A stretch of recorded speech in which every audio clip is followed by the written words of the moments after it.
In the shadowed valleys of the Appalachian wilderness, Jeremiah Blackwood stands before a weathered cabin, his calloused fingers trembling on the rusted doorknob. For 20 years, his wife Eleanor had forbidden anyone from entering this small structure nestled deep in their property.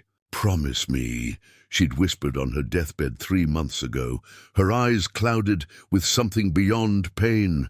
"Promise you'll leave it be." But today, with his 12-year-old daughter Sarah clutching his hand, the mountain man can no longer honor that promise. The rumors from townsfolk, Eleanor's nightmares, the locked box of letters he'd found beneath their bed. Too many questions haunt his sleepless nights. The Appalachian morning mist clung to the pines as Jeremiah Blackwood ran his calloused thumb along the smooth handle of his walking stick. 15 years of daily use had polished the oak to a honey-gold sheen, his palm having worn perfect grooves into the wood. He'd carved it the day he married Eleanor, whittling away as she prepared their first meal together in this very cabin. "Pa, you still thinking on it?" Sarah's voice pulled him from his memories. She stood in the doorway of their main cabin, her mother's eyes looking out from a face that grew more like Eleanor's with each passing season. "Some decisions ain't to be rushed," he replied, voice graveled by years of mountain winters. The forbidden cabin loomed in his thoughts like a storm cloud. In Pine Ridge, folks still called him Mountain Man, despite nearly 2 decades of trading with them. He remembered the whispers when he'd first brought Eleanor to town, this refined-speaking woman with her mysterious past who'd chosen to marry the wild trapper. The speculation had eventually faded, replaced by respect, when Eleanor proved herself hardier than most mountain-born wives. Jeremiah rose from the porch step, leaning on the walking stick, more from habit than necessity. At 43, his frame remained solid as the oaks that dotted his 100 acres. He'd claimed this land at 25, already a seasoned trapper with a reputation for fair trades and remarkable wilderness skills. The townsfolk had stories about how he'd survived a week-long blizzard trapped in a cave with nothing but his knife and wits. He never corrected their exaggerations. A certain mystique helped when negotiating fur prices. "Heading to check the traps?" Sarah asked, already reaching for her coat. "Not today." He glanced toward the path that led deeper into the property, where the small cabin sat nestled against the ridge. "Got some thinking to do," Sarah nodded solemnly. Since Eleanor's passing 3 months ago, consumption taking her with merciless efficiency, his daughter had taken on responsibilities beyond her years. The child understood grief in a way no 12-year-old should. He remembered the day Eleanor had appeared in Pine Ridge 15 years ago during that peculiar spring storm. Lightning had struck so frequently that night, the sky never fully darkened. He'd found her on the road the next morning, disoriented but unharmed, wearing clothes unlike any he'd seen, too fine for traveling yet oddly practical. When asked where she'd come from, she'd simply replied, "Somewhere I cannot return to," with such finality that even he, suspicious by nature, hadn't pressed further. Their courtship had been brief. Eleanor had shown an unexpected aptitude for mountain life, absorbing his teachings with remarkable speed. Her hands, initially soft and unmarked, soon developed the calluses of honest work. Yet she retained an elegance, a way of speaking and carrying herself that hinted at education, far beyond the rural schoolhouses of Appalachia. The small cabin had already stood on his property when they married, a trapper's outpost from years past that Eleanor had immediately claimed as her private workspace. "Just a place for my thoughts and studies," she'd explained, establishing from the beginning that it was her sanctuary alone. He'd honored that boundary for 15 years, even when curiosity gnawed at him during the strange nights when lamplight burned until dawn in that cabin, even when he'd wake to find her bed empty, knowing she'd slipped away to work on whatever mysterious projects occupied her brilliant mind. "Doc Sullivan asked after you when I was in town yesterday," Sarah said, following him as he walked toward the smokehouse. "Said you should come by for that cough." Jeremiah grunted. Eleanor would have insisted he see the doctor. She and Sullivan had spoken their own language of medicines and treatments that went beyond the usual herb lore. Another mystery about his wife. Her knowledge of healing had saved more than one life in Pine Ridge over the years. As he checked the venison hanging to cure, Jeremiah's mind circled back to the locked box of letters he'd found beneath their bed while putting away Eleanor's few possessions. The strange symbols on the papers inside, the diagrams he couldn't begin to comprehend, they matched the determined look in Sarah's eyes when she'd declared this morning, "Ma had her reasons, Pa, but we have ours too. We need to know. Perhaps his daughter was right. Perhaps it was time to break a promise to the dead to keep faith with the living." Sarah Blackwood sat cross-legged on her bed, the wooden memory box open before her. She'd crafted it with her father 2 summers ago, her small hands guided by his larger ones as they worked the pine boards into a simple chest. Her mother had helped her line it with fabric, a scrap of blue silk that Eleanor had produced from some hidden place, softer than anything Sarah had ever touched. "Where did you get such fine cloth, Ma?" she'd asked. "From another life," Eleanor had answered, with that faraway look that sometimes claimed her. "From a time before the mountains." Sarah ran her fingers over the treasures inside, a pressed wildflower from her 10th birthday hike, a perfect hawk feather, the small wooden horse her father had carved. At the bottom lay her most precious possession, a strange coin unlike any currency that passed through Pine Ridge. One side bore the profile of a severe-looking woman wearing a crown. The other showed symbols and numbers that meant nothing to Sarah. Eleanor had given it to her on her 8th birthday. "This is very special," her mother had whispered. "From a place far away. Keep it safe, and someday I'll tell you its story.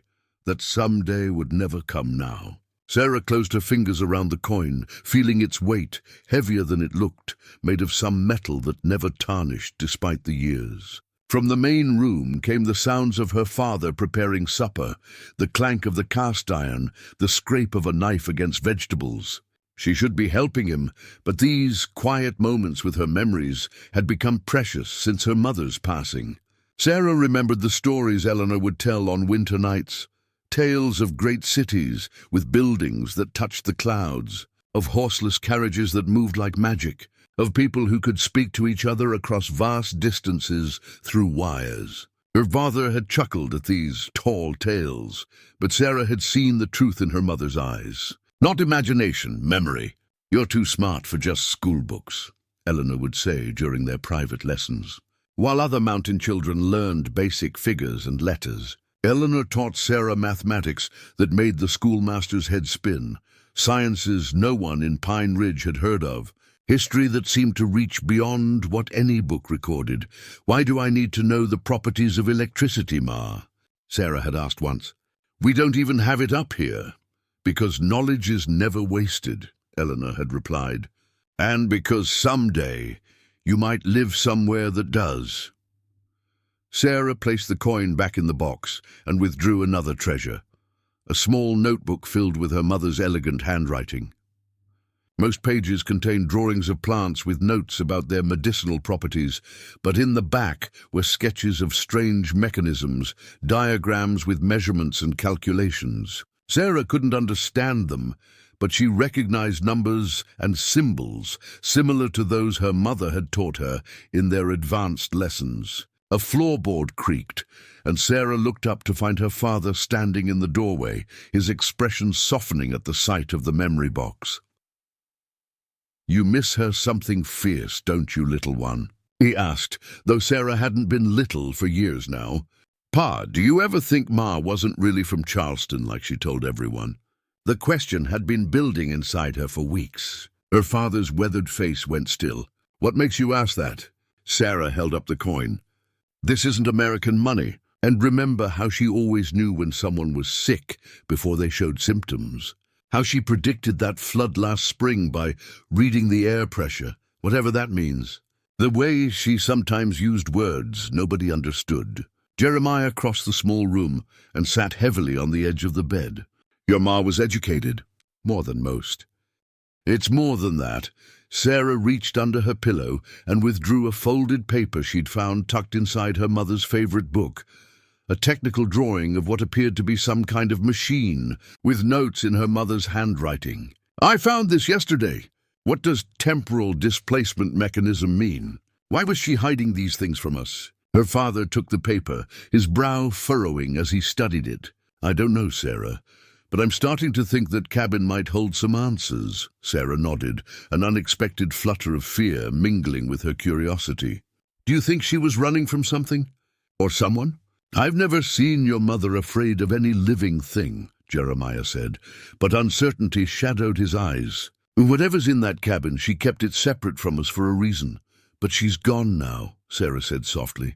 "And we're still here with all these questions." Through the window, the forbidden cabin was just visible among the trees, its weathered form revealed by the setting sun. Tomorrow, Sarah thought. Tomorrow they would finally learn the truth. Dawn broke clear and cold over the mountain homestead. Jeremiah had been awake for hours, watching darkness yield to gray, and finally to the golden light that now streamed through the cabin windows. The night had been long, filled with memories of Eleanor's final days. "Promise me, Jeremiah," she had whispered, her once vibrant eyes clouded with pain. The consumption had hollowed her cheeks and stolen her strength, but the intensity of her gaze remained. "Promise you'll leave the cabin be." He had promised. A dying woman's request was sacred, especially when that woman had been the center of his world for 15 years. But now, with Sarah asleep in the next room and the weight of unanswered questions heavy on his shoulders, that promise felt like a chain rather than an obligation of love. "God forgive me, Eleanor," he murmured to the empty room. He rose and dressed quietly, the familiar ritual of pulling on worn trousers and flannel shirt bringing little comfort. Today would not be like other days. Today, he would break his word to the dead. The floorboards creaked as he moved to Eleanor's side of the bed. Kneeling, he reached beneath and pulled out the carved cedar box he'd found while putting away her things. He'd left it locked, respecting her privacy even after death. But today, he would need what lay inside. Sarah appeared in the doorway as if summoned by his thoughts, already dressed, her dark hair braided back in a practical plait, just as Eleanor had taught her. "You decided," she said. "Not a question. Aye, but we do this proper." He gestured to the box. "Your mother kept this locked away. Seems fitting we should start here." Together they sat on the edge of the bed, the box between them. Jeremiah worked the simple lock with his pocket knife. Inside lay several items, letters written in an elegant hand, with words he couldn't fully comprehend, diagrams similar to the one Sarah had found, a small book filled with numbers and symbols, and beneath it all, a silver key unlike any he'd seen in the mountains. Its workmanship was too fine, too precise for local craft. The metal gleamed as if newly polished despite years of storage. And its design was peculiar, a complex arrangement of teeth and grooves that suggested a lock of uncommon sophistication. "That's for the cabin," Sarah whispered, reaching for it but stopping short of touching it. "Has to be," Jeremiah nodded, lifting the key. It felt unnaturally light in his palm, as if made of something other than ordinary silver. "There's one more place to look," he said. He moved to the trunk at the foot of the bed and removed Eleanor's Bible, a beautiful volume bound in leather that she'd brought with her when they married. She had read from it every Sunday, though she never attended the church in Pine Ridge. Jeremiah had always assumed it was because the journey was too difficult. But now he wondered if there had been other reasons. Opening the Bible reverently, he turned to the back, where Eleanor had kept a few pressed flowers and a family record page. There, in her precise handwriting, were the dates of their marriage, Sarah's birth, and a third entry that had always puzzled him, a date 5 years before he'd met her, marked only with the word arrival. "What does that mean, Pa?" Sarah asked, peering over his shoulder. "I don't rightly know." He carefully lifted the family record page and, as he'd somehow expected, found a folded paper hidden beneath. On it was a drawing of the cabin, with specific instructions. Beneath the eastern cornerstone lies safekeeping. When the time comes, should it come, remember that knowledge brings both light and shadow. The morning took on a solemn quality as they prepared as if for a journey. though the cabin lay less than half a mile through the woods. Jeremiah packed his pipe and tobacco, a lantern, though it was daylight, matches, and his hunting knife. Sarah brought bread and cheese wrapped in cloth, a water flask and her mother's notebook. Do we need all this just to visit a cabin on our own property? Sarah asked, a nervous laugh escaping her. Don't know what we'll find or how long we'll stay, Jeremiah replied. The truth was that the preparations gave him time to steel himself, to come to terms with his broken promise. They walked the narrow path through pines and rhododendrons, the spring undergrowth already thick around their ankles. Neither spoke. The forest sounds, birdsong, the scurry of small creatures, the whisper of wind through needles and leaves, seemed unnaturally loud in their silence. The cabin appeared around a bend, exactly as it had for 15 years. Small, sturdy, built of logs like their main home, but with peculiar attention to the foundation and roof. Eleanor had hired men from town to help construct it, overseeing every detail with uncharacteristic insistence. Jeremiah stopped at the edge of the small clearing. Sarah stood beside him, her breath catching. We don't have to do this, he said. She took his rough hand in her smaller one. Yes, Pa, we do. Together they approached the door. The silver key slid into the lock with a sound like a sigh. The door swung inward with a low groan of disused hinges. Dust motes danced in the shaft of morning light that cut through the gloom, illuminating a space that defied every expectation Jeremiah had harbored during 15 years of speculation. Lord above, he whispered, stepping across the threshold. The cabin's interior was a single room, but what it contained made Jeremiah's head swim. Bookshelves lined the walls, packed with volumes whose spines bore titles in languages he couldn't identify.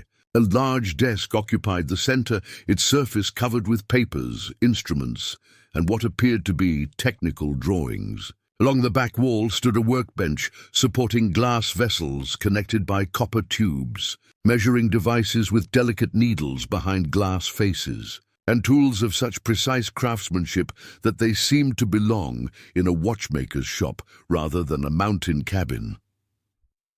Sarah moved past him, her eyes wide. This isn't, she began, then stopped, unable to complete the thought. It wasn't a trapper's outpost. It wasn't a sanctuary for quiet contemplation. It wasn't anything that belonged in their corner of Appalachia in 1899. Jeremiah approached the desk cautiously, as if the strange objects might awaken at his touch. Among the papers lay a yellowed newspaper, its print foreign to his eyes. The date, however, was clear enough. April 17th, 1884. The masthead read, The London Times. Pa, look. Sarah held up a brass instrument consisting of interconnected circles and arms that could be adjusted with tiny screws. Ma showed me a drawing of this once. She called it an astrolabe, said sailors used them to navigate by the stars. Jeremiah nodded, though the explanation did little to ease his confusion. Eleanor had never mentioned sailing or any connection to the sea.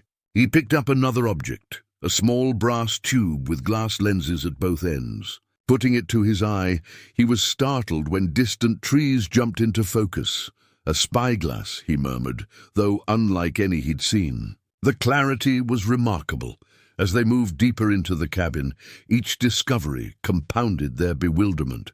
A shelf held sealed jars containing powders and substances labeled in Eleanor's precise handwriting. Potassium nitrate, mercuric oxide, zinc filings. Beside them stood glass bottles of liquids, sulfuric acid, ethanol solution. She taught me about some of these, Sarah said, pointing to the chemicals. Said they were elements that make up everything in the world. In the corner stood a black iron stove, not for cooking but apparently for experiments, judging by the apparatus mounted above it. Nearby, a trunk contained fabric unlike anything available in Pine Ridge, finely woven cloth in colors too vivid to have come from mountain dyes. What was she doing here? Jeremiah asked the silent room. Sarah had moved to a smaller desk beneath the room's single window. Pa, she called, her voice quavering slightly. There's a photograph. The image stunned them both into silence.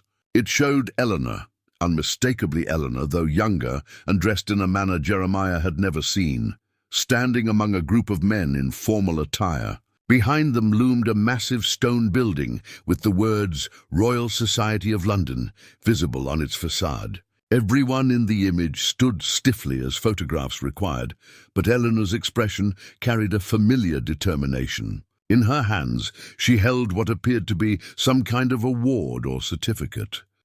"That's Ma," Sarah whispered unnecessarily.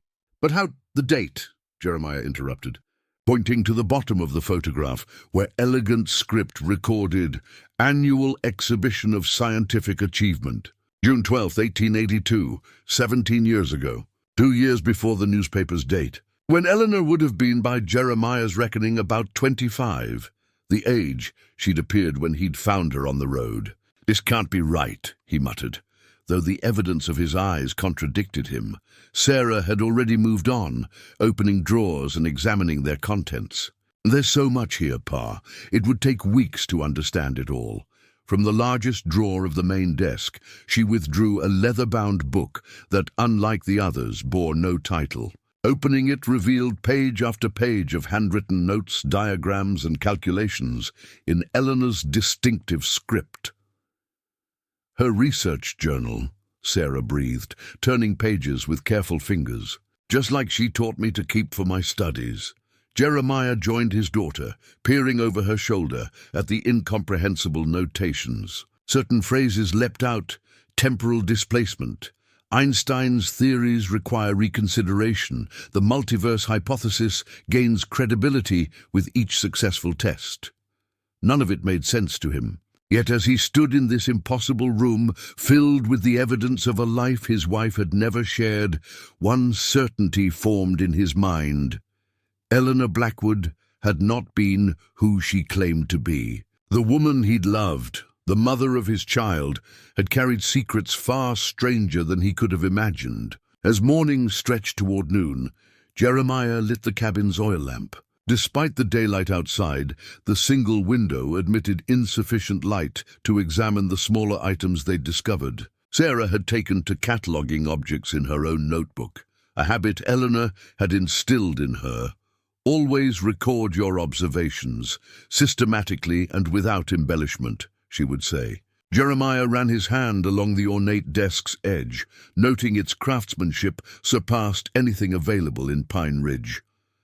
His fingers found a small indentation beneath the right-hand drawer, a hidden catch. When pressed, it released a narrow drawer so seamlessly integrated into the desk's design that they had overlooked it entirely. "Sarah, look here," he called. Inside lay a bundle of letters tied with faded blue ribbon, the paper expensive and heavy. Jeremiah untied the bundle carefully, conscious that he was crossing yet another boundary of Eleanor's privacy. The topmost letter, dated October 3rd, 1883, was written in a bold, masculine hand. "My dear Dr. Blackwood, your latest calculations regarding the temporal field equations have caused quite a stir among our colleagues. Thornhill insists your methodology is flawed, but I find your reasoning sound. If your theories prove correct, the implications for our understanding of the physical universe would be revolutionary indeed. I have secured additional funding for the prototype. Materials should arrive by month's end. In the meantime, please reconsider the matter of safety protocols. Your brilliance is matched only by your impatience, and I fear this particular experiment warrants extraordinary caution.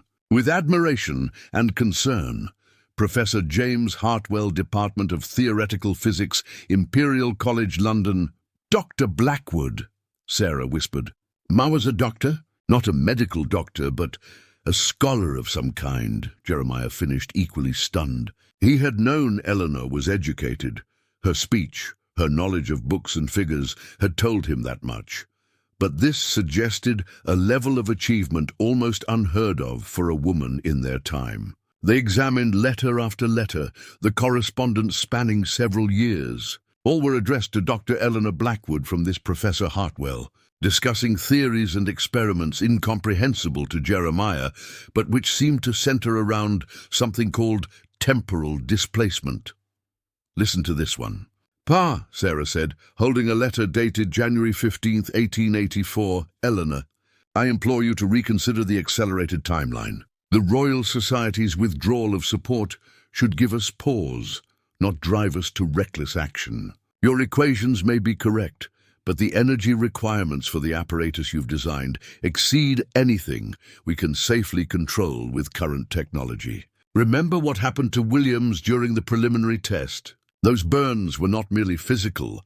The man's mind seems affected in ways we cannot explain. He speaks of seeing things that cannot be, of time flowing backwards like a river against its current. I remain your staunchest ally in this endeavor, but I fear what might happen should we proceed without proper safeguards. At minimum, we must relocate the laboratory to a less populated area. Your friend James, a third letter dated March 30th, 1884, bore water stains that had partially blurred the ink. My dear Eleanor, news of your incident has reached even Cambridge. The scientific community buzzes with rumors, most dismissing your work as the fantasies of an overambitious female mind. Only those closest to your research understand what may truly have occurred that night. I have preserved your notes and equipment as best I could before the authorities confiscated the laboratory contents. Should you somehow receive this letter, a possibility I cannot rationally accept, yet cannot entirely dismiss, know that I continue your work in secret. The mathematics suggests multiple outcomes from that night's experiment. The energy discharge was sufficient to achieve the effect you theorized, yet without proper coordinates, your destination, if indeed you survived, remains unknowable. I will continue writing these letters as a scientific record, though hope of their reaching you diminishes with each passing month. With deepest regret, Sarah's hands trembled as she set down the letter. Pa, I don't understand everything here, but it sounds like Ma was some kind of scientist who disappeared during an experiment. Jeremiah nodded slowly, pieces falling into horrifying alignment, and somehow appeared here on that stormy night 15 years ago. That's impossible, Sarah whispered, but her eyes told a different story. She had grown up on Eleanor's fantastic tales, had absorbed knowledge that seemed beyond her time and place, had witnessed her mother's occasional bewilderment at the most ordinary aspects of mountain life. Jeremiah gathered the letters carefully, returning them to their drawer. He needed time to process these revelations, to reconcile the Eleanor he had known and loved with this Dr. Blackwood of London, this scientist whose experiments had apparently torn her from her world and deposited her in his. There's more to find, he said quietly. Let's keep looking. Sarah nodded, but her gaze lingered on the last letter. Pa? She said hesitantly, if what these letters suggest is true, if Ma came from another time or place, then what does that make me? The weight of their discoveries bore down on Jeremiah as he rode into Pine Ridge the following day. They had spent hours in the cabin, examining Eleanor's belongings until their eyes grew tired and their minds overwhelmed. Finally, they had locked the door behind them, each carrying a few items for further study, Jeremiah taking the letters, Sarah insisting on bringing her mother's research journal. Neither had slept well. The impossible truth hanging between them remained unspoken, but undeniable. Eleanor Blackwood had not belonged to their time or place. Pine Ridge consisted of little more than a general store, a small schoolhouse, a doctor's office, and a handful of homes strung along a single dirt road. Hardly a town by lowland standards, but it was the center of commerce and community for the scattered mountain families. Jeremiah tied his horse outside Whitaker's general store, adjusting his hat before entering. The familiar bell chimed as he pushed open the door. Walter Whitaker, 70 years old and proprietor for nearly 50 of them, looked up from his ledger. Jeremiah Blackwood, the old man said, his rheumy eyes brightening. Been wondering when you'd show your face again. Need supplies, Walt. Jeremiah placed his list on the counter, then added casually, Been thinking about when Eleanor first came here. 15 years now since that spring storm. Walt nodded, reaching for his spectacles. Strange night that was, lightning like I never seen before or since. Some said it was the end times coming. You remember when she arrived? Exactly when, I mean. The old man scratched his white beard. Matter of fact, I do. April 17th, 1884. Remember because it was my Mabel's birthday, God rest her. Morning after the storm, Doc Sullivan came in, saying he'd found a woman on the road out by Miller's Creek, disoriented like. That was your Eleanor. Jeremiah felt a chill. April 17th, 1884. The exact date on the London newspaper they'd found in the cabin. Doc still around today? He asked, trying to keep his voice steady. Should be. Wednesday's his slow day. Walt began gathering items from Jeremiah's list. You know, your Eleanor was a peculiar one at first. Looked at everything like she'd never seen it before. Coal oil lamps, preserves in jars, even the way we dressed. Asked the strangest questions too. Like what? Asked where the telegraph office was. We ain't never had one up here. Asked about train schedules and something called electric light. Thought she might have had a fever at first. Talking that way. Jeremiah nodded, remembering Eleanor's occasional confusion about the simplest aspects of mountain life. How she'd sometimes stare at oil lamps with a mix of fascination and disappointment. After paying for his supplies, Jeremiah made his way to Dr. Sullivan's small office at the edge of town. The doctor, a gaunt man with prematurely white hair, was sorting herbs when Jeremiah entered. Jeremiah, he greeted, standing. How's Sarah holding up? Managing. Jeremiah removed his hat. Doc, I wanted to ask about when Eleanor first came to Pine Ridge. Sullivan's expression shifted subtly. What about it? What condition was she in when you found her? The doctor sighed, gesturing for Jeremiah to sit. I've wondered if you'd ever ask. She made me promise not to speak of it, but now that she's gone... He shook his head. I found her unconscious by the roadside. Her clothes were like nothing I'd ever seen. Finely made but strange in their cut and material. She had burns on her hands and forearms, and when she woke she was disoriented, talking about London and someone named James. Burns? Jeremiah asked, remembering the letter's mention of an experiment gone wrong. Yes, unusual ones, perfectly circular, like she'd grabbed onto a hot metal ring. Sullivan leaned forward. The strangest thing was what she carried. A small device made of brass and copper, partially melted, and papers covered in mathematical equations I couldn't begin to comprehend. What happened to those items? She insisted on keeping them, became quite agitated when I suggested showing them to anyone else. The doctor paused. Jeremiah, when I examined her, I found evidence of surgical procedures that don't exist, at least not in any medical text I've studied. A small scar on her abdomen, perfectly healed in a way I've never seen. When I asked, she changed the subject. As Jeremiah prepared to leave, the doctor placed a hand on his arm.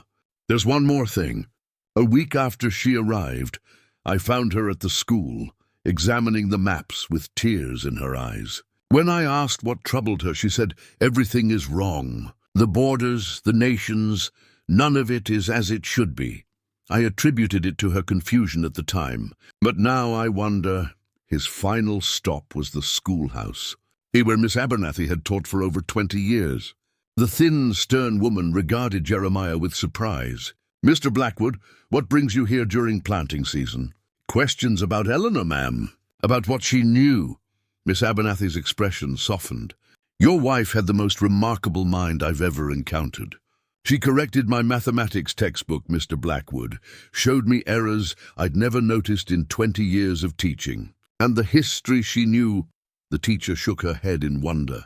Details about European dynasties, scientific principles not yet in any textbook I possess. When I asked where she learned such things, she would only say, from books you haven't read yet. While her father rode to town, Sarah returned to the forbidden cabin alone. She had told Jeremiah she needed time to think, to process their discoveries, which was true but incomplete. Something in her mother's journal had caught her attention, a reference to hidden compartments that she hadn't had time to explore during their first examination. The cabin felt different in solitude. Without her father's presence, the scientific artifact seemed more personal, more connected to the mother she thought she'd known. Sarah ran her fingers along the spines of books with titles in French, German, and languages she couldn't identify. Eleanor had taught her French basics, but these texts contained terminology far beyond simple conversation. "What were you really doing here, Ma?" she whispered to the empty room. Sarah opened her mother's research journal again, finding the page that had intrigued her. Storage compartment completed beneath primary floorboards, reinforced with copper shielding to prevent temporal field interference. All personal records and observational data secured therein. She examined the plank flooring carefully, looking for inconsistencies in the wood grain or spacing. Near the back wall, partially concealed by a small rug, she found what she sought, a section of flooring with nearly invisible seams forming a 2-foot square. No handle or obvious opening mechanism presented itself. Sarah recalled her mother's fascination with puzzles and hidden mechanisms. Eleanor had crafted a special box for Sarah's 10th birthday that required pressing specific points in sequence to unlock. Applying the same principle, Sarah pressed the corners of the square in clockwise order. A soft click rewarded her efforts. The panel lifted easily on concealed hinges, revealing a metal-lined compartment containing a leather-bound book and a brass box. Sarah lifted out the book first, her heart racing as she recognized her mother's handwriting on the cover. Observations and Development, Subject SB.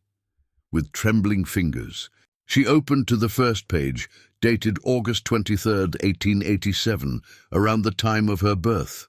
Subject SB, born today after 9 hours of labor. Female, 7.2 pounds, all appearances normal. No medical intervention was possible beyond traditional midwifery practices, but both mother and child survived without complications. First successful human birth recorded following maternal temporal displacement. Unknown whether paternal DNA from this temporal plane will interact with maternal DNA from original timeline in unexpected ways. "We'll monitor development carefully for anomalies," Sarah gasped, nearly dropping the journal. The clinical tone contrasted sharply with the loving mother she had known, making the words even more disturbing. She was a subject? An experiment?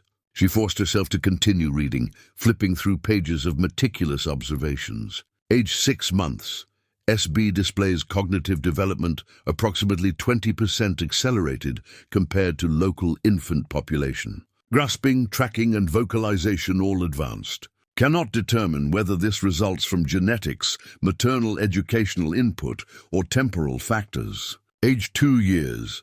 SB speaking in complete sentences, demonstrates counting ability to 20, recognizes all alphabet letters. Local physician remarked on advanced development during examination for minor respiratory infection. Must be careful not to allow subject to display abilities too far beyond normal parameters to avoid unwanted attention. Age 5 years.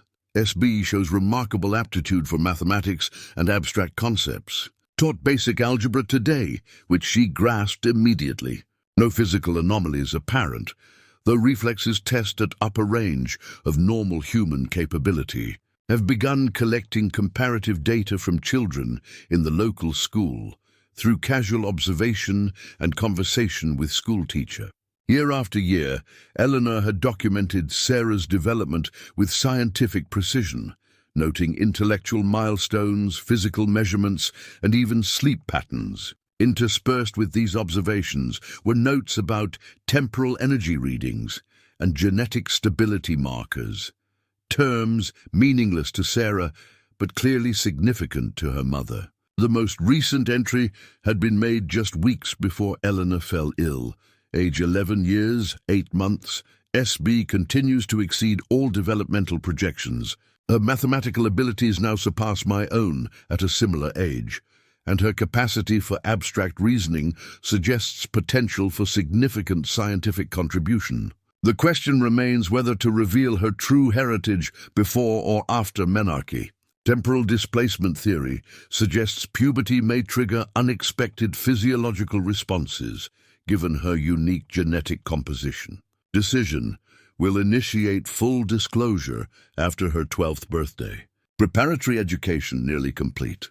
If my illness progresses as I fear, contingency documents have been prepared for James, should he ever locate us." Sarah closed the journal, her vision blurred with tears.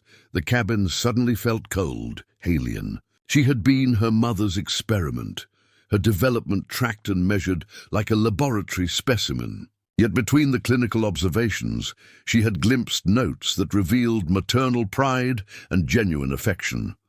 SB showed extraordinary kindness today, caring for an injured bird with remarkable gentleness. Her emotional intelligence matches her intellectual capacity, perhaps surpasses it. Whatever her genetic uniqueness, her humanity is beautiful to witness. The brass box remained in the compartment. Sarah lifted it out, finding it heavier than expected. The lid opened on smooth hinges to reveal a strange metallic device, with dials and a small crystal at its center. Beneath it lay a folded paper with a single line in her mother's handwriting, "For Sarah, only when you understand everything else. The key to returning, should you choose to seek your origins." 3 days after their initial discoveries, a stranger arrived at the Blackwood homestead. Jeremiah spotted him from the porch, a tall figure making his way up the mountain path with the careful steps of someone unaccustomed to such terrain.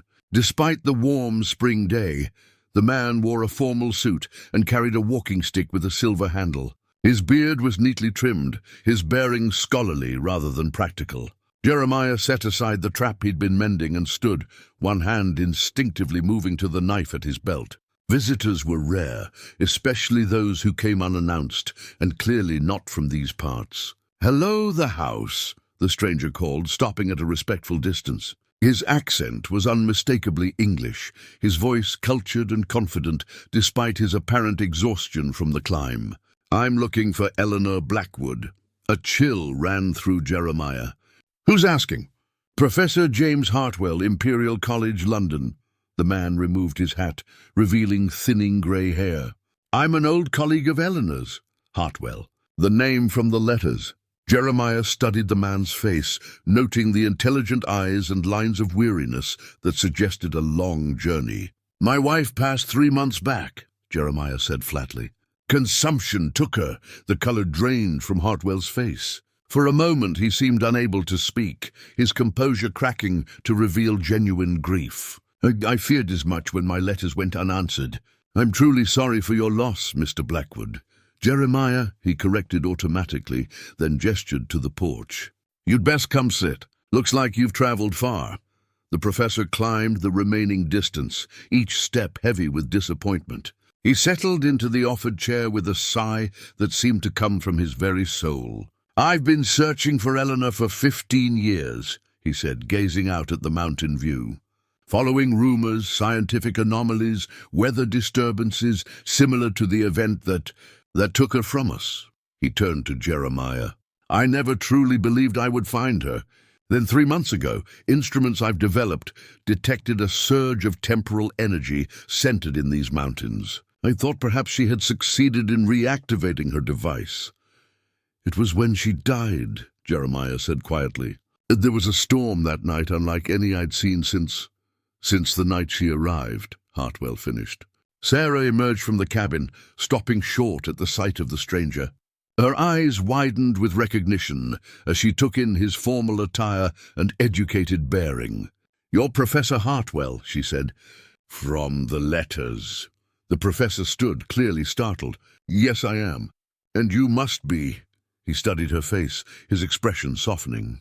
"My God, you're Eleanor's daughter." "Sarah Blackwood," she confirmed, approaching cautiously. Hartwell looked between father and daughter, his scientific mind clearly reassessing assumptions. "Then she truly built a life here. I had hoped, but—" He cleared his throat.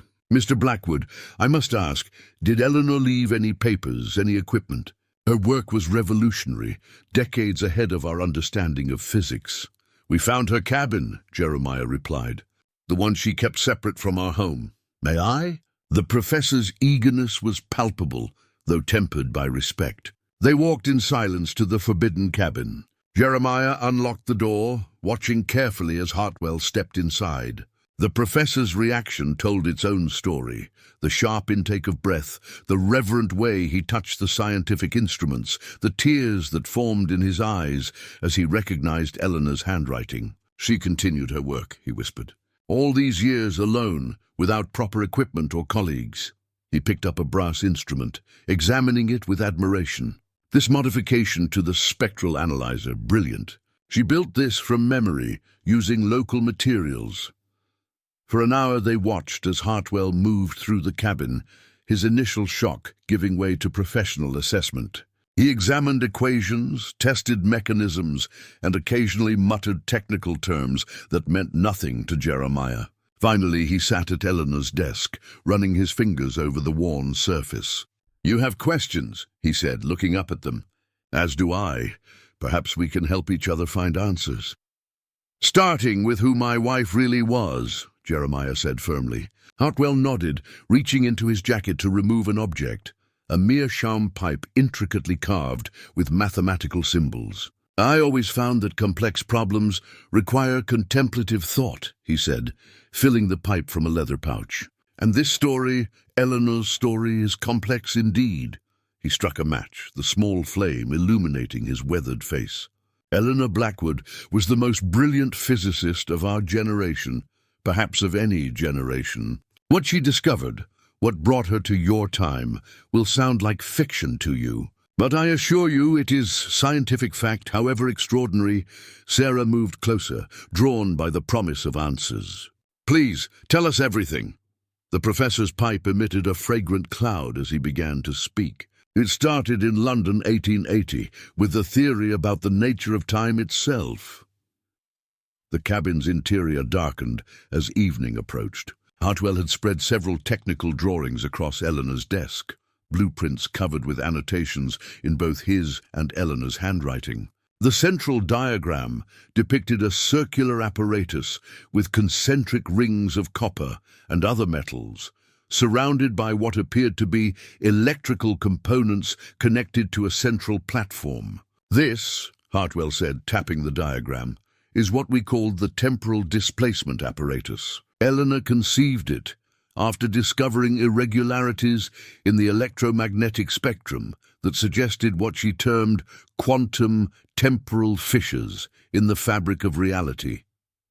Jeremiah shook his head, the scientific terminology beyond his understanding. "In plain speech, Professor," Hartwell smiled apologetically. "Forgive me."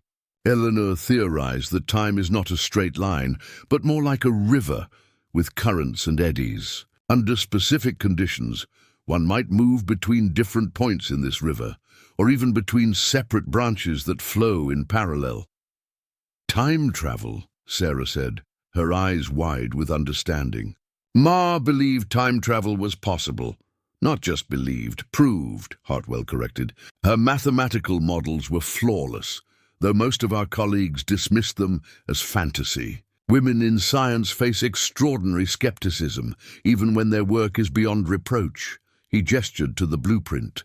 "Eleanor was brilliant but also impatient. When the Royal Society withdrew funding, calling her work speculative nonsense, she used her family inheritance to continue independently. We established a laboratory in an abandoned warehouse in East London, away from academic scrutiny." "And something went wrong," Jeremiah prompted. "Catastrophically so." Hartwell's expression darkened. "The night of April 16th, 1884, Eleanor attempted the first full-scale test. The mathematics suggested a small temporal displacement, perhaps sending an object forward a few seconds. Instead, there was an energy cascade unlike anything I'd witnessed. The apparatus overloaded, creating a temporal vortex. When it collapsed, Eleanor was simply gone." Sarah leaned forward. "She was thrown backward in time, not forward. And across space, too, from London to these mountains." "Precisely," Hartwell nodded with approval at her quick understanding. "The experiment occurred in 1884, yet Eleanor arrived here in the same year. The spatial displacement was unexpected. Our calculations hadn't accounted for the Earth's movement through space." Jeremiah struggled to absorb these revelations. "You're saying my wife was born in a time after this one?" That she came from the future? Not exactly. Hartwell pulled out a notebook, sketching a diagram of diverging lines. Eleanor theorized multiple timelines, parallel streams of history flowing from key moments of change. She didn't travel backward in her own timeline, but laterally into an adjacent one, where history followed a slightly different course. He pointed to specific markings on the blueprint. These calibrations suggest she was attempting to reach 1889, 5 years forward in our timeline. Instead, she arrived in 1884 in your timeline. Same year, different world. The Eleanor I knew came from my 1884, but a different version of it than yours. That's why she sometimes seemed confused by simple things, Jeremiah said quietly. Maps that looked wrong to her, history that didn't match what she knew. Hartwell nodded. Small divergences compound over time. Your world in 1884 would have been both familiar and disturbingly different to her. Sarah had been examining the blueprints closely. Could she have returned? Built another device to go home? She tried, Hartwell confirmed, reaching for another diagram, this one clearly drawn in Eleanor's hand on the back of a seed catalogue. These modifications show she was adapting her design to materials available here. Ingenious workarounds, but the power requirements would have been immense. Your mountain has copper deposits, I presume? Jeremiah nodded. Old mining claims to the north. Eleanor sometimes disappeared for days, said she was gathering specimens. She was mining copper, most likely. And these calculations, he pointed to a page of Eleanor's journal, these suggest she discovered how to harness lightning strikes as a power source. Your region's electrical storms would have been essential to her work. If she could have gone back, why didn't she? Jeremiah asked, the question that had been burning in his mind. Hartwell's eyes softened. I believe she initially tried. These early notes focus on returning home, but later, he flipped through several pages, stopping at an entry dated after Sarah's birth. Here she writes about recalculating temporal coordinates to account for new variables. After you and Sarah came into her life, I suspect her goal changed from returning to her past to perhaps securing your futures. The device we found, Sarah said suddenly, under the floorboards, a brass object with dials and a crystal. She left a note saying it was the key to returning. Hartwell's eyebrows rose. May I see it? Sarah retrieved the box, carefully removing the device. The professor handled it with reverence, turning it slowly to examine every component. Extraordinary, he breathed. A miniaturized temporal field generator. Not powerful enough for displacement alone, but as a calibration device connected to a larger apparatus. He looked up, his expression grave. Eleanor completed her work. This device could indeed open the door between worlds if connected to the proper equipment. Which would be where? Jeremiah asked. That, said Hartwell, is what we need to discover. Night had fallen by the time they returned to the main cabin. Professor Hartwell sat at their worn oak table, the broken brass device from Eleanor's hidden compartment before him. Its central component, a circular frame with intricate copper coils, was partially melted on one side, the metal warped and scorched as if exposed to unimaginable heat. This is a fragment of the original apparatus, Hartwell explained. Eleanor must have been holding it when the displacement occurred. It traveled with her across the temporal boundary. Tell us exactly what happened that night, Sarah urged, setting a cup of coffee before the professor. Every detail. Hartwell's eyes grew distant, revisiting memories he'd carried for 15 years. We had prepared for months. The laboratory was an old warehouse near the Thames, isolated enough for safety, with access to the electrical generators Eleanor had designed. The apparatus itself stood 8 feet tall, a ring of specialized metals with the displacement platform at its center. He traced the damaged edge of the brass device with his fingertip. This was the calibration mechanism. Eleanor stood at the controls, while I monitored the electrical inputs. We had calculated that a 15-second charge would create sufficient temporal distortion to send a small object. A pocket watch was our test. Subject, approximately 5 seconds into the future. What went wrong? Jeremiah asked. Everything and nothing, Hartwell replied cryptically. The equipment functioned exactly as designed, but Eleanor's equations, brilliant as they were, contained a fundamental miscalculation. We didn't understand that temporal energy builds exponentially, not linearly. At 13 seconds, the readings were stable. At 14, they began to fluctuate. I called for Eleanor to shut down the experiment. His voice grew rough with emotion. She insisted on continuing, said fluctuations were expected at the threshold. Then at 15 seconds precisely, there was a blinding flash. The electrical systems throughout East London failed simultaneously. The apparatus, this magnificent ring of copper and silver and tungsten, began to glow with an inner light that seemed to bend around itself, defying the normal properties of illumination. Sarah leaned forward, entranced by the description. And then a vortex formed within the ring, a darkness that was somehow filled with light, a contradictory phenomenon I still cannot adequately describe. Objects in the laboratory began to drift toward it, as if gravity itself had redirected. Eleanor was closest. I saw her reach for the emergency cutoff switch, but she was already being drawn in. The calibration device, this very piece, was in her other hand. Hartwell's hand trembled slightly as he lifted his coffee cup. "You style." The last thing I saw was Eleanor being pulled into that impossible darkness. She didn't scream or call out. Her expression was one of scientific fascination even in that moment of terror. Then the vortex collapsed in on itself with a thunderclap that shattered every window within half a mile. Where the apparatus had stood was nothing but scorched floorboards and a smell like lightning. Silence filled the cabin as they absorbed his account. Finally, Jeremiah spoke. "What happened afterward?" "Chaos," Hartwell said simply. "The authorities investigated, of course. A woman had disappeared. Electrical systems throughout London had failed momentarily.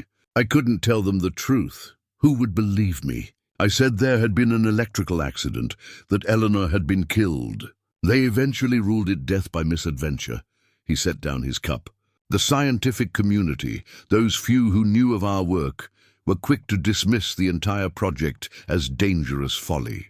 Eleanor's equations were confiscated, her laboratory equipment impounded. I managed to salvage some of her notes, continued her research in secret. For 15 years, I've been developing instruments to detect the specific energy signature of a temporal displacement." "Which led you here," Sarah concluded. 3 months ago, my detectors registered a massive surge, larger even than the original experiment. I tracked it to these coordinates." He looked at them meaningfully. "The night Eleanor died." "The storm," Jeremiah murmured. "Lightning struck near the house repeatedly. The air felt strange, charged somehow." Hartwell nodded. "When a person who has undergone temporal displacement dies, the energy that brought them across time is released. Eleanor's passing created a momentary bridge between timelines, not enough for physical transit, but sufficient for my instruments to detect." He carefully lifted the damaged device. "This is important beyond its sentimental value.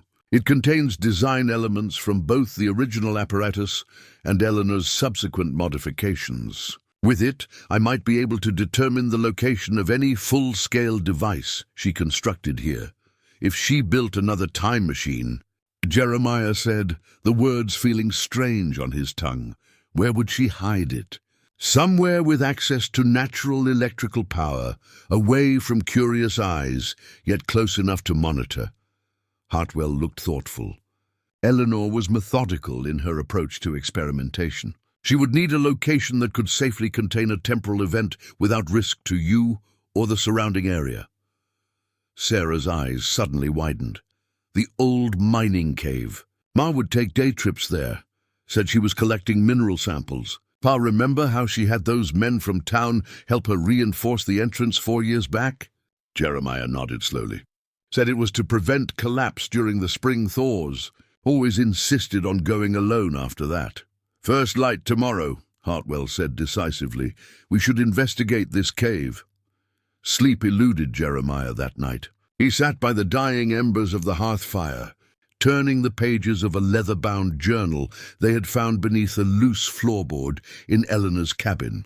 Not her scientific records, but a personal diary begun shortly after her arrival in his world. Professor Hartwell had retired to the small guest room, while Sarah had finally succumbed to exhaustion after hours of questions and revelations. The journal's first entry, dated April 20th, 1884, was written in a shaky hand. Unlike Eleanor's usual precise script, I find myself in an impossible situation. The experiment succeeded beyond all theoretical projections, yet failed catastrophically in its execution. I'm displaced not only in time, but in some parallel version of history. Subtle differences in this world confirm James's multiple timeline hypothesis. The constellations are identical, but human history has taken slightly different turns. I must find a way back. Jeremiah traced the words with his finger, imagining Eleanor's confusion and fear. The next entries chronicled her desperate attempts to make sense of her new reality. April 30th, 1884. My resources are severely limited. The local settlement they call Pine Ridge lacks even basic electrical infrastructure. The calibration device was damaged in transit, though its core components remain intact. I have identified a copper deposit in the northern hills that may provide essential materials. Until then, I must integrate into this community without revealing my origins. May 15, 1884. The locals view me with suspicion, particularly the women. My knowledge and speech patterns mark me as foreign, despite attempts to adapt. The local Dr. Sullivan shows scientific curiosity uncommon in this isolated region. He may prove a useful ally. Jeremiah paused, remembering how Eleanor had befriended Doc Sullivan, often discussing medical techniques that the doctor later credited with saving several lives in the community. He continued reading. June 8th, 1884. Met a man named Jeremiah Blackwood today, a hunter and trapper by trade, but possesses remarkable intelligence despite minimal formal education. He offered to show me edible plants in the forest, knowledge that may prove useful during my extended stay here. I find his direct manner refreshing after London's social pretensions. Jeremiah smiled despite himself. He recalled that day clearly, spotting the strange woman sketching plants near Miller's Creek, her city clothes impractical for the mountain terrain. He'd been struck by her beauty, yes, but more by the intensity of her gaze as she studied the world around her. The entries through that summer documented Eleanor's growing connection to the mountains and to him, alongside her continued efforts to understand her displacement. August 17th, 1884. Jeremiah kissed me today by the waterfall. I responded with more enthusiasm than I intended. The temporal displacement calculations can wait another day. Science has been my life, but I find myself craving something else in this place. October 3rd, 1884. I have secured a small cabin on Jeremiah's property. He believes it will be my private workspace for botanical studies, a convenient fiction. In reality, it will serve as my laboratory for continuing temporal research. Though my feelings for him deepen, I cannot abandon my work. I must find a way home. As autumn turned to winter in the journal's pages, Eleanor's entries showed her internal conflict intensifying. December 25th, 1884, first Christmas in this timeline. Jeremiah presented me with a hand-carved jewelry box containing a simple silver necklace. The gift's thoughtfulness affected me deeply. My determination to return home wavers. What awaits me there but empty academic acclaim? Here I have found connection I never thought possible. January 18th, 1885, Jeremiah has proposed marriage. Scientific objectivity failing. The logical course remains clear. Continue work on the apparatus. Return to my timeline, where my research could transform humanity's understanding of physics. Yet I find myself contemplating a life here with him. The entries following their marriage showed Eleanor's gradual acceptance of her new life, interspersed with continued notes on her scientific work. Then came the entry that made Jeremiah's heart tighten. August 1st, 1887. I am with child. The implications terrify and exhilarate me in equal measure. No record exists of reproduction following temporal displacement. Will the child inherit genetic markers from my original timeline? Could pregnancy itself destabilize the temporal energy that brought me here? Beyond the scientific questions lie more personal ones. What right have I to bring a child into existence who may never truly belong in either timeline? Later entries revealed Eleanor's growing attachment to her daughter, even as she documented Sarah's development with scientific precision. September 20th, 1887. Sarah Blackwood entered this world today. The moment they placed her in my arms, all thought of returning to my former life vanished. She is perfect, my daughter, my miracle. Science has given me many moments of wonder, but nothing to compare with this. For her I will stay. For her, I will build a new life in this timeline. My work continues, but its purpose has transformed. No longer do I seek to return. Instead, I must understand the implications of Sarah's unique heritage and prepare her for the truth when the time comes. Jeremiah closed the journal, tears flowing freely down his weathered face. Eleanor had chosen them, chosen him and their daughter over her former life, her scientific legacy. Whatever secrets the morning might reveal at the mining cave, he already held the most important truth in his hands. Dawn was still an hour away when Jeremiah placed Eleanor's journal carefully on the bedside table and moved to the window. The familiar silhouette of mountains against the star-filled sky offered no comfort tonight. His world had been upended, not just by the fantastic revelations about Eleanor's origins, but by the unsettling question that had grown in his mind as he read her private thoughts. Had she truly loved him? Or had he merely been a convenient anchor in a strange world, a primitive curiosity to a brilliant woman trapped in a time not her own? He returned to their bedroom, his bedroom now, and lit a small lamp. The golden light fell across the simple furnishings, the patchwork quilt Eleanor had made during her first winter, the rocking chair where she had nursed Sarah, the cedar chest containing her few possessions. From his shirt pocket, Jeremiah removed his most treasured possession, the simple gold band he had placed on Eleanor's finger 15 years ago. He'd purchased it with a season's trapping earnings, the plainest ring the jeweler in the larger town downriver had offered. Eleanor had removed it only once, when infection had swollen her hand after a rose thorn punctured deeply. Even then, she'd kept it on a cord around her neck until she could wear it properly again. "Was that just part of your disguise?" he whispered to the empty room. "Your experiment in living among us simple folk?" The doubts felt like betrayal, yet he couldn't banish them. Eleanor, Dr. Eleanor Blackwood, scientific pioneer, had come from a world of education and advancement he could scarcely imagine. Her journal revealed a woman of remarkable intellect, navigating a society of limited minds. How could she have truly loved a mountain man with no formal schooling, a man who could barely comprehend the nature of her work? Memories surfaced unbidden. Eleanor struggling with the cast-iron stove, their first week together, her frustrated tears as she mastered tasks any local girl would have learned in childhood. He had thought it endearing then, evidence of her genteel upbringing. Now it seemed like confirmation of her otherworldly origins. Other memories followed.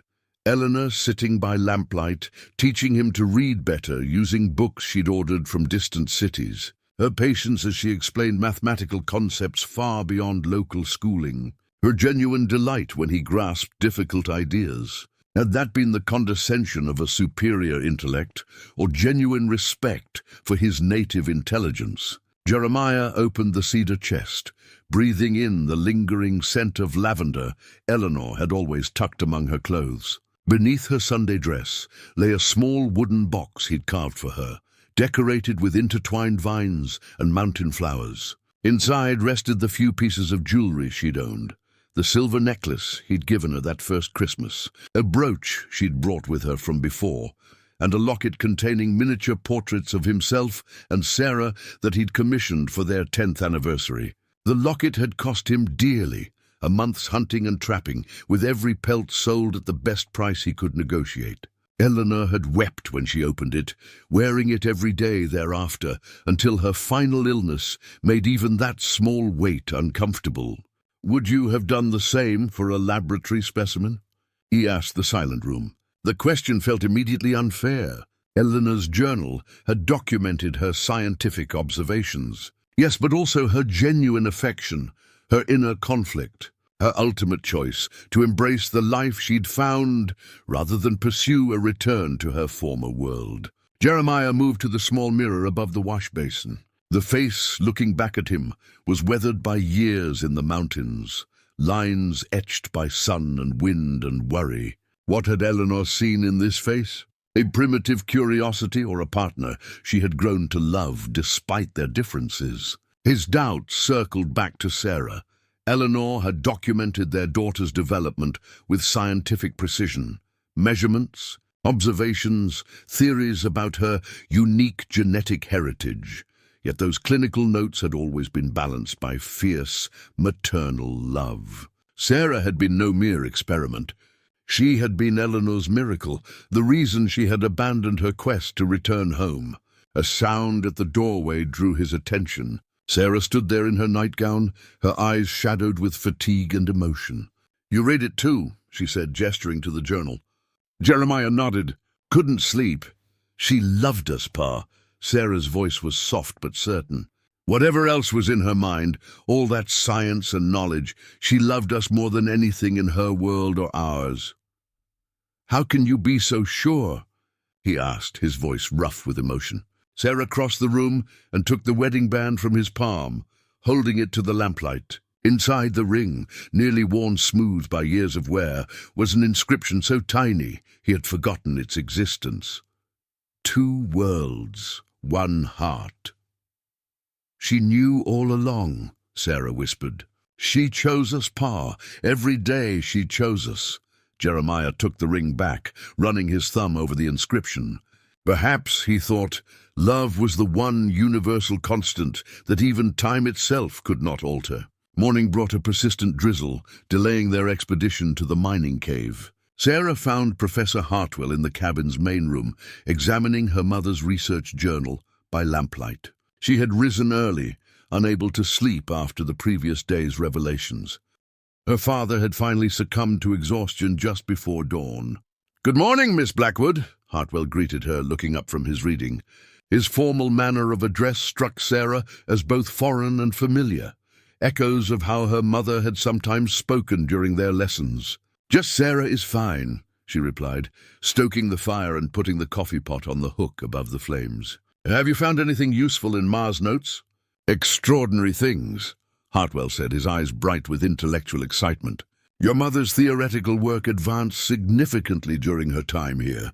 Isolated from academic constraints, she developed insights that even I struggle to fully comprehend."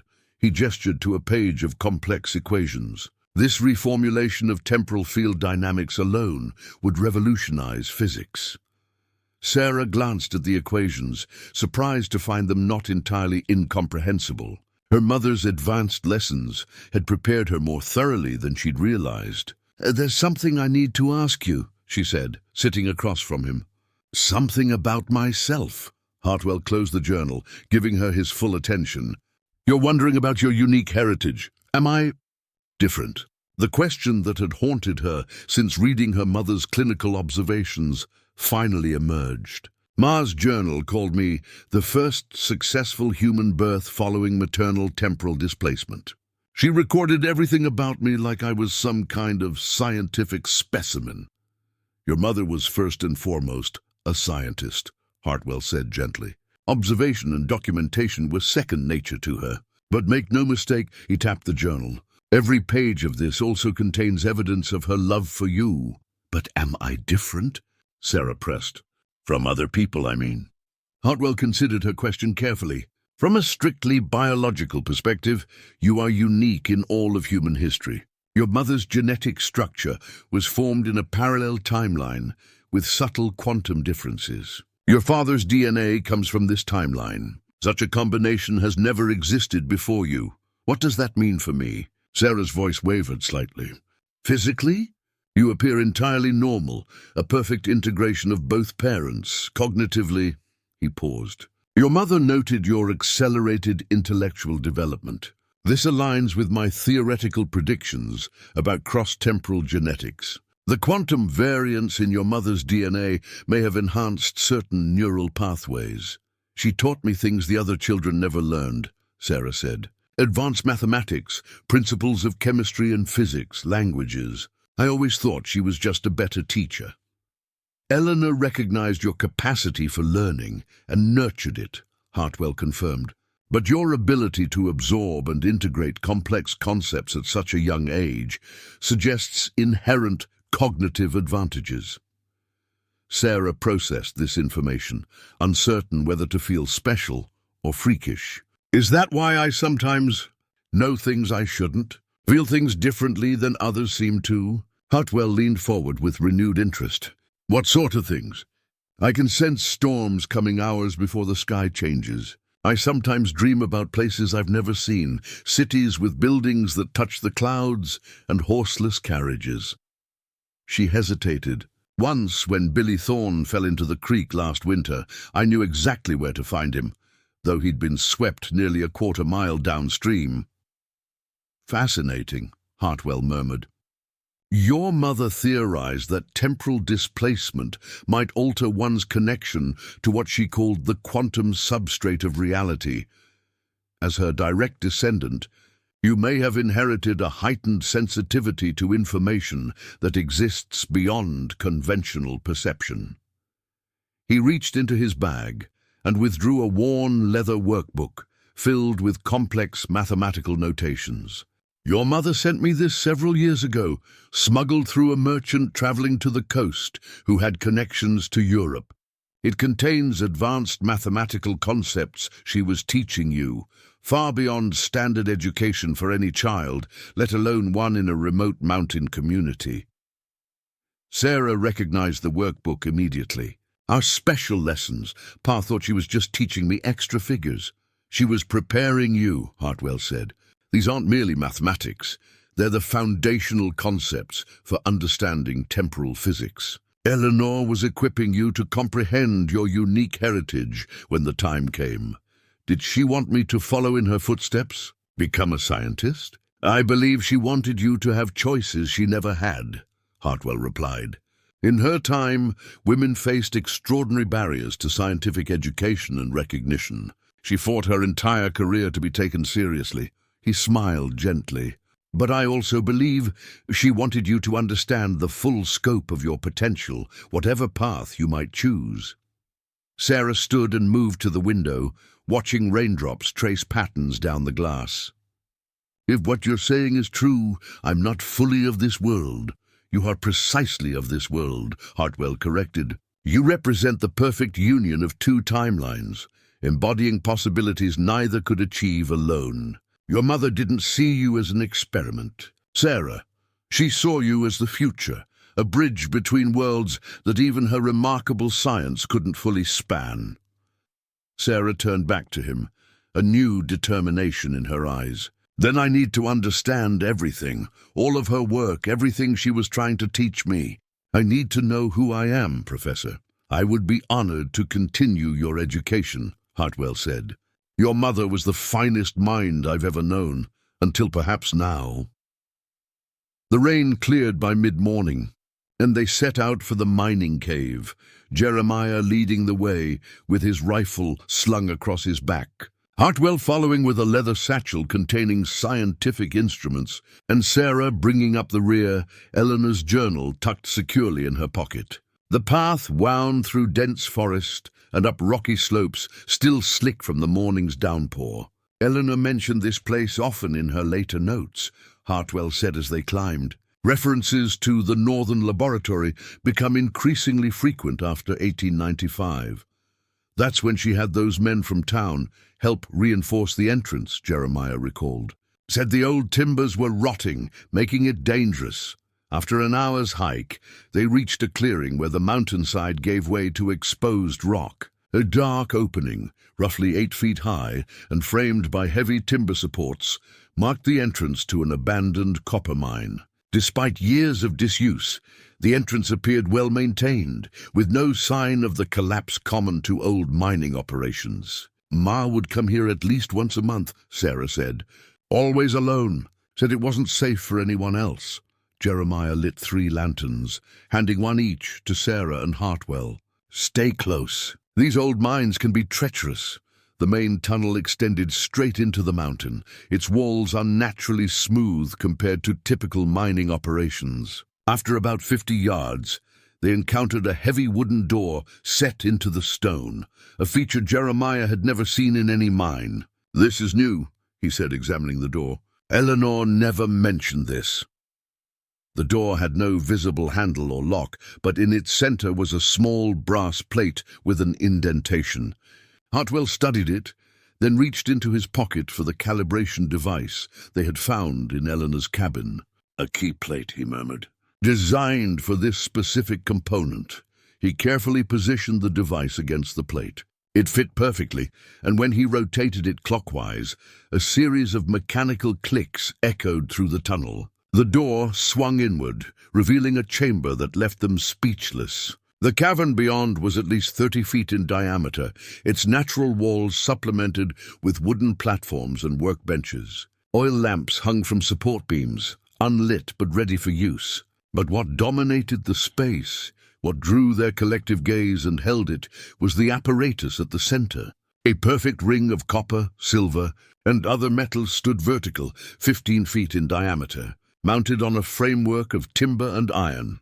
Around it, arranged in precise geometric patterns, were what appeared to be electrical components, coils of wire, glass tubes filled with various substances, brass instruments with dials and gauges. The entire assembly connected to a series of lightning rods that extended through a natural chimney in the cave ceiling, reaching toward the sky above. "She built it," Hartwell whispered, his voice filled with awe. "A complete temporal displacement apparatus." He moved forward as if in a trance, circling the device with reverent steps. "This design, it's based on our original work, but incorporates significant advancements. These modifications," he pointed to specific components, "these would stabilize the temporal field, prevent the cascade effect that caused the original accident." Jeremiah approached more cautiously, overwhelmed by the scale and complexity of Eleanor's secret work. "This is what she was doing all those years? Building a way back to your world?" "Not exactly," Sarah said. She had moved to a workbench, where a small, leather-bound book lay open beside a working model, a miniature version of the Great Ring, perfect in every detail, though no larger than a dinner plate. "Look at this, Pa." The book contained Eleanor's final notes, dated just weeks before her illness, March 3rd, 1899. "The apparatus is complete. Final calculations confirm that with proper atmospheric conditions, a lightning storm of sufficient intensity, the temporal gateway can be stabilized for approximately 60 seconds. Enough time for transit in either direction. The decision that has haunted me for 12 years now demands resolution. I could return to my original timeline, perhaps taking Sarah with me to the world of scientific advancement and opportunity that would nurture her extraordinary mind. Or we could remain here in the life we have built, preserving this timeline's integrity. Jeremiah deserves to know the truth, yet I fear what such knowledge would do to him, to us. Better perhaps that the choice remain mine alone, the burden of decision my final scientific contribution. Coordinates are set for June 15th, 1899. The seasonal storm patterns should provide optimal conditions. I've left contingency instructions for Sarah should she one day discover her heritage and wish to explore it further. "She was planning to tell me," Jeremiah said softly, reading over Sarah's shoulder, "just 3 months after she fell ill. She completed the work that consumed her entire scientific career," Hartwell marveled, still examining the apparatus. "The ability to move between timelines at will, without the catastrophic energy cascade that caused her original displacement." He looked up, his expression grave. "The implications are staggering. With this device, one could theoretically travel to any point in either timeline. Sarah had found another document beneath the journal, sealed in an envelope addressed to her in her mother's handwriting. Breaking the seal, she unfolded a single page containing a precisely drawn map and a set of instructions. "These are temporal coordinates," she said, recognizing the mathematical format from her mother's advanced lessons. "And a letter." She began to read aloud. "My dearest Sarah, if you are reading this, you have discovered your heritage and the work that has been my life's purpose. The choice I faced is now yours, to remain in the world of your birth or to explore the world of your mother's origins. The apparatus is keyed to both timelines. Should you choose to use it, this map will guide you to my family home in London, where resources await that will help you navigate a very different world. Whatever you decide, know that you have been the greatest miracle of my existence, the bridge between worlds that I never expected to find. With eternal love, your mother." The journey back to the cabin was made in contemplative silence, each lost in private thoughts about the implications of their discovery. Evening shadows stretched across the homestead as they settled around the kitchen table, the remnants of a simple supper pushed aside to make room for Eleanor's notes and diagrams. "So," Jeremiah finally said, his weathered hands flat on the table, "this machine could take someone to Eleanor's world." He directed his gaze at Hartwell. "Your world." "With remarkable precision based on my examination," the professor confirmed. "Eleanor solved the spatial displacement problem that caused her to arrive here instead of simply moving through time. Her calculations account for the Earth's rotation, its orbit around the Sun, even the subtle gravitational influences that affect space-time." "And it works both ways?" Sarah asked. "Someone could go there and then come back?"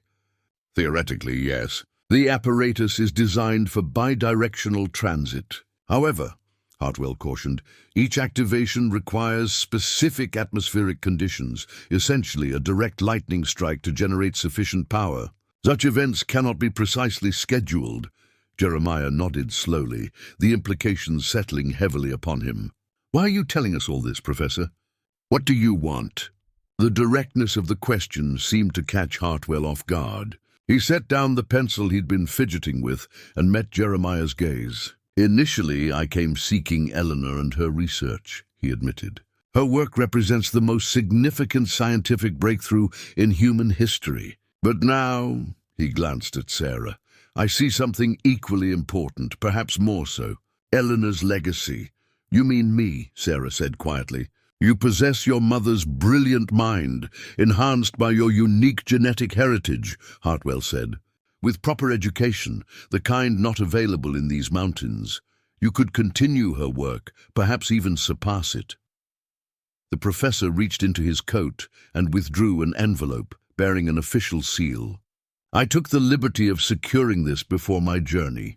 It's a letter of acceptance to the London Ladies' College of Advanced Sciences, where your mother studied. They've agreed to admit you based on my recommendation, with a full scholarship." Sarah's eyes widened as she took the envelope. Jeremiah's expression hardened. "You want to take my daughter?" he said flatly. "I want to offer her the opportunity her mother would have wanted for her," Hartwell corrected gently. "The education, the scientific community, the resources to develop her extraordinary mind." He spread his hands. "But the choice must be hers." The cabin fell silent, save for the crackling of the fire. Outside, an owl called into the gathering darkness. "And if she goes," Jeremiah asked, "would she come back?" Hartwell hesitated. "The apparatus makes it possible, yes. But whether she would choose to... You think once she sees your world, with all its wonders, she wouldn't want to return to this simple life?" Jeremiah finished for him. "Pa, that's not fair," Sarah interjected. "This isn't about leaving you. It's about understanding who I am, who Ma was." Jeremiah stood abruptly and moved to the mantel where a framed photograph stood, the only formal portrait they had ever taken as a family. Eleanor sat in her best dress, her expression serene, but with the hint of mischief in her eyes that he had always loved. Behind her stood Jeremiah in an uncomfortable suit collar, and beside her sat 10-year-old Sarah, solemn and proper for the camera. "You remember the day we took this?" he asked, his voice rough with emotion. "Traveled all the way to Beckley to find a proper photographer. Your mother insisted we needed a family portrait, though she hated sitting still for so long." Sarah nodded. "She said some moments need to be preserved, not just in memory, but in physical form." She knew, Jeremiah realized. Even then she was thinking ahead to when she might. He couldn't finish the thought. Hartwell cleared his throat gently. "If I may, there's another consideration. Eleanor's research has immense scientific value, but in the wrong hands, it could be dangerous. The ability to move between timelines, potentially altering events, carries profound responsibility. You're worried someone else might find the cave," Jeremiah said. "Eventually, yes. Or rediscover the principles independently, without Eleanor's ethical framework." Hartwell looked troubled. "In my timeline, governments have begun exploring physics in ways that could lead to similar discoveries, driven by military rather than scientific interests." "What are you suggesting?" Sarah asked. "That regardless of your personal decision, we must consider the fate of the apparatus itself, whether it should be preserved, carefully guarded, or dismantled." Sarah moved to stand beside her father, studying the family portrait. "Ma built it over years, in secret, perfecting every component. She created a bridge between worlds." She looked up at Jeremiah.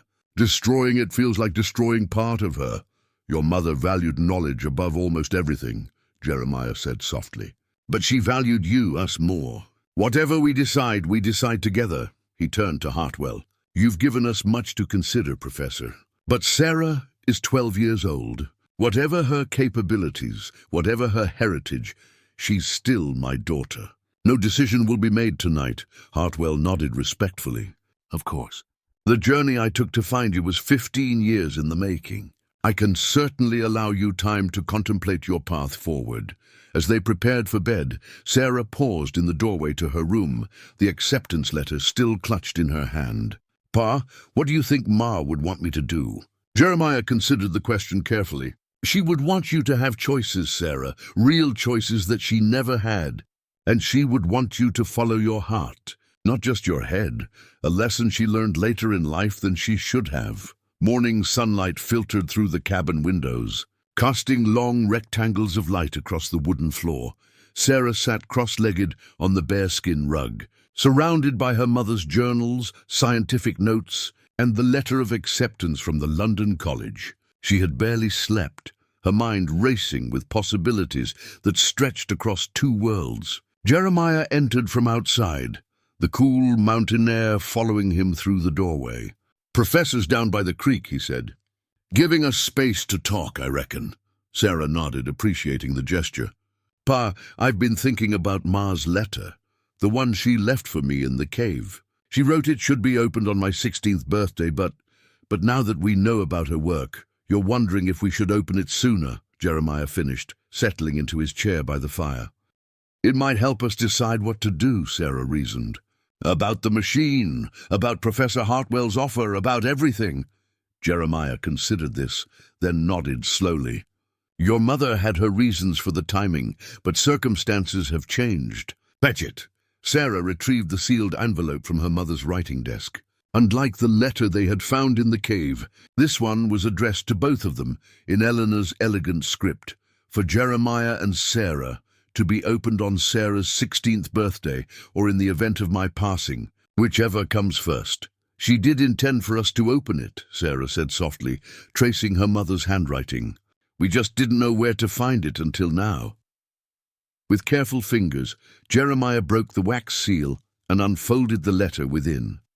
The pages were filled with Eleanor's distinctive handwriting, the ink slightly faded but perfectly legible. He began to read aloud, "My dearest Jeremiah and Sarah, if you are reading this, you have either discovered my research through your own investigation, or Sarah has reached her 16th birthday, at which point I plan to reveal everything myself. Either way, you now face questions about our past and future that I have carried alone for too long. First, you must know that everything between us was real. Jeremiah, when I appeared in this world, I was lost in every way. A scientist suddenly stripped of everything familiar.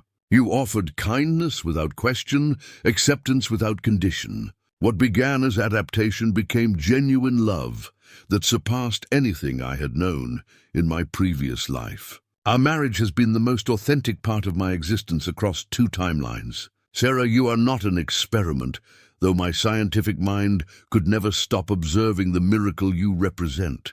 You are the perfect bridge between worlds, intelligence and intuition in remarkable balance, curiosity tempered with compassion. Your unique heritage offers possibilities I can scarcely imagine. Now, for the matter that may have brought you to this letter, I have completed the work that accidentally brought me here. The apparatus in the mining cave can create a stable pathway between this timeline and my original one. I've tested it in limited ways, sending inanimate objects successfully, though I have never crossed through myself. You deserve to know why. My original intention was scientific, to prove my theories and perhaps return triumphantly to my academic life. Later, I considered taking you both with me to a world of greater opportunity and advancement. But as the work neared completion, I made a discovery that changed everything. The calculations reveal a terrible truth. The timeline I came from is not merely a different version of history, it is fundamentally unstable. The scientific advancement that allowed my temporal research was built upon technologies that are slowly destroying that world. Air unfit to breathe in cities, waters poisoned by industry, climate patterns shifting dangerously. My colleagues dismissed these as acceptable costs of progress, but my years in your simpler, cleaner world gave me perspective they lacked. More critical still, my research indicates that temporal displacement creates subtle fractures in both timelines. Multiple crossings might eventually cause catastrophic collapse. The apparatus works, but using it carries risks I cannot in good conscience ignore. Therefore, I made my choice long ago to remain here with the family I love in a world worth preserving. The apparatus remains operational for one reason only: to give Sarah the opportunity to decide her own fate when she is old enough to understand the implications. If James Hartwell has somehow found you, as I suspected he might eventually, he will offer Sarah education and opportunity in my original timeline. Before you decide, you must visit the coordinates marked on the enclosed map. There you will find my final message, one too important to commit even to this letter. Whatever you choose, remember that love transcends all boundaries, even those between worlds. The life we built together has been more precious to me than all the scientific acclaim I once craved. With eternal love and the hope of understanding, Eleanor, enclosed with the letter, was a small map of their mountain, with coordinates marked precisely in Eleanor's hand, indicating a location about 3 miles from their homestead, a secluded valley they rarely visited. "We need to go there," Sarah said, already reaching for her coat. Jeremiah nodded, folding the letter carefully. "I'll fetch the professor. Whatever your mother left for us to find, it concerns him too." An hour later, the 3 stood at the coordinates Eleanor had specified.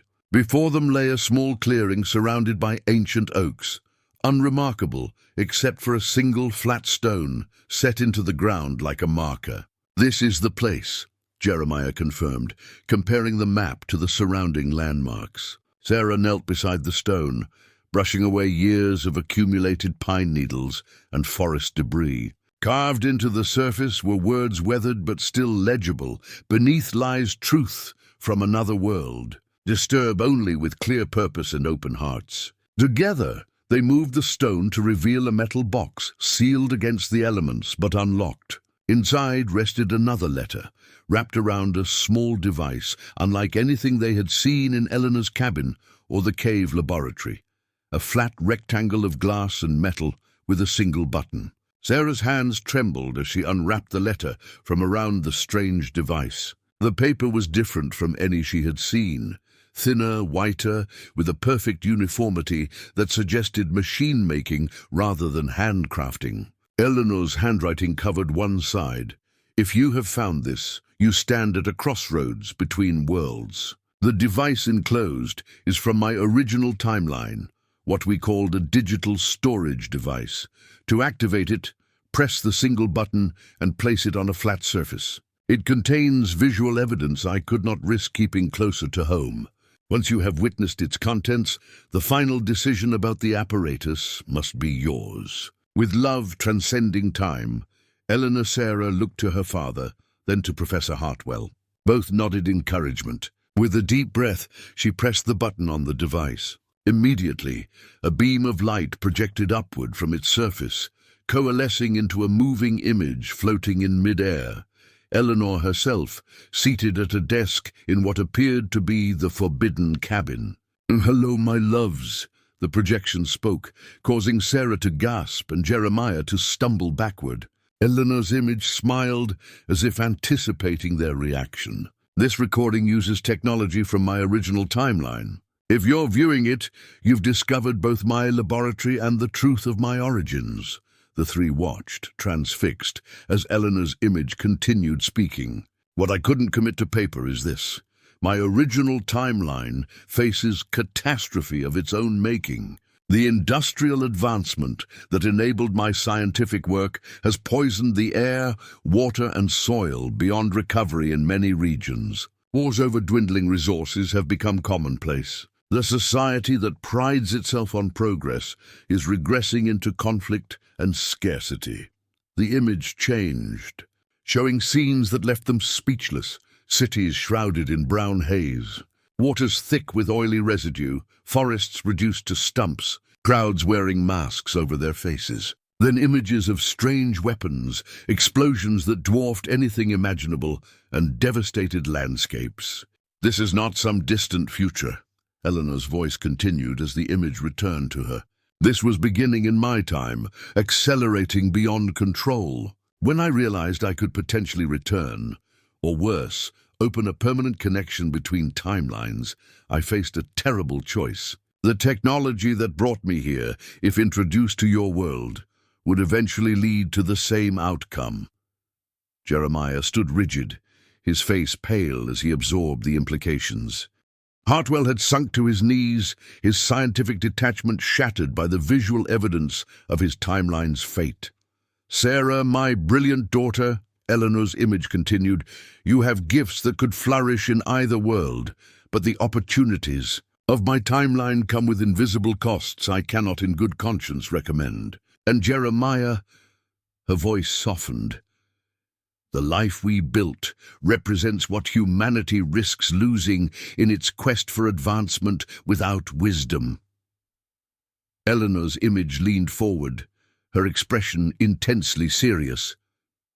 "The apparatus in the cave is complete, but fundamentally dangerous. Each activation weakens the boundaries between timelines. Multiple crossings could eventually cause collapse of both. This is why I never returned, even when I perfected the technology, not just for love, though that would have been reason enough, but because the risk was too great." And then the projection showed new images, detailed schematics of the apparatus with specific components highlighted. "If you choose to maintain the bridge between worlds, these safety protocols must be strictly observed. If you choose to close it forever, these components must be disconnected in precisely this sequence." The image returned to Eleanor, her expression softening. "Whatever you decide, know that my greatest discovery wasn't temporal displacement. It was the discovery that a meaningful life isn't measured by scientific achievement, but by love and the courage to choose what is right over what is possible." My timeline had forgotten this wisdom. Yours still remembers. The projection flickered, then showed one final image. Eleanor holding infant Sarah, with Jeremiah's arm around them both, all three smiling in the sunlight outside their cabin. This was my true life's work. Everything else was just science. The light faded, leaving them in silence broken only by birdsong and the soft mountain breeze. The device gave a gentle chime and went dark. After a long moment, Professor Hartwell rose shakily to his feet. I had no idea, he whispered. None of us did. We were so focused on what we could do, we never questioned whether we should. Sarah picked up the now dormant device, cradling it carefully. From her pocket she withdrew a small golden locket, a birthday gift from Eleanor years ago. Opening it revealed two tiny photographs.